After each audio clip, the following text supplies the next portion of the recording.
Hi, I'm Mr. William, and some of you know me from James Lee Community Center. Today, we will be making a paper boat. Hi, everybody. I'm Chloe. Let's follow along with Mr. Will. And when you're done, you can turn your boat into a hat if you want to. For step 1, fold your paper in half vertically. That's long ways. For step 2, fold the left and right corners toward the center and make a triangle.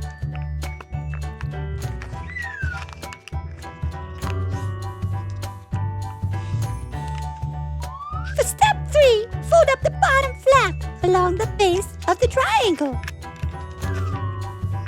In step 4, turn the paper over. And step 5, fold up the other bottom flap like you did in step 4. And when you're done, you can use your markers and color your new boat. For more fun activities, please visit NCS Connects.